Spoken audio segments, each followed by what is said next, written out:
जय पंचसखा दर्शक बंधु आज आम मालिकार एक अत्यंत गुरुत्वपूर्ण कथा पर आलोचना करूँ। महापुरुष लेखिले एही 3 बरस नीलाचले मो बास एहा पर जाजपुर हेबी प्रवेश। एही कथा को टिके ध्यानर सहित बुझाइबा चेष्टा करंतु।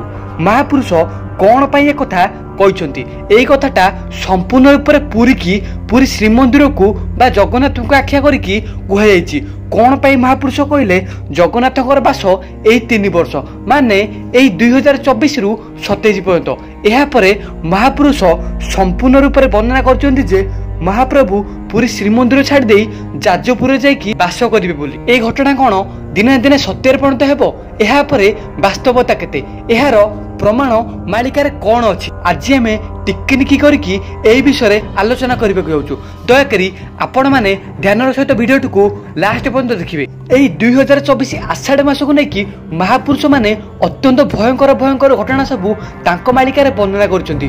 महापुरुष लेखिले यही मियाद वर्ष जो होइला शेष 1964 आषाढ़ मास यही आषाढ़ मास को लेकिन बड़ बड़ अघटन घटे बोली महापुरुष वर्णना कले। आमे केवल मालिका कथा कहूनु यही कथा मध्य वैज्ञानिक माने कहि सारलणी, ज्योतिर्विद माने कहि सारलणी, एस्ट्रोलॉजी मध्य कहूची, मालिका मध्य कहूची। एही घटना निश्चित रूप से सत्य परिणत हेबो। दिन को 44 रु 45 भूमिकंप अटैक करिवो। आउ एही घटना निश्चित रूप से सत्य परिणत हेबो कारण आज पर्यंत मालिकार जहाँ जहाँ सब लिखा है ताहा सब अक्षर अक्षरे टिकनिकी होइकी उठी चली। किछिटा लोक कहउचंती एही घटना सब भाबुथिए मनगढ़ा कहानी किंतु निश्चित रूप से आम कहिपारिबु एहा मनगढ़ा कहानी नुहे। आपण माने देखंतु महाभारत होउची अतीत कथा, रामायण होउची अतीत कथा, गीता भागवत भी मध्य अतीत कथा, मालिका होउची अतीत कथा।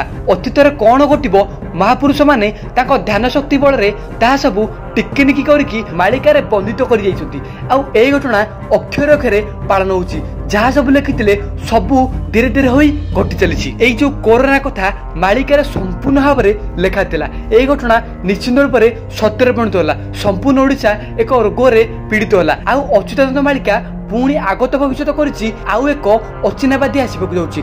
एहा बहुत जल्दी संभवपर हेबो।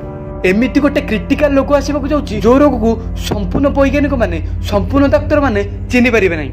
एही क्रिटिकल रोग रे बहुत लोक जीवन हानि हेबो। आपण माने सुनिथिबे अचिना रोग कथा माने एमिति रोग आसीबो देहर तो हाड़ थिबो किंतु मांस गुड़िक सब पाचिक झड़ी पड़िबो जहा फल कि डाक्तर माने ज्ञान शून्य होइजिबे। वैज्ञानिक माने ताकर ज्ञान को हजाई देबे।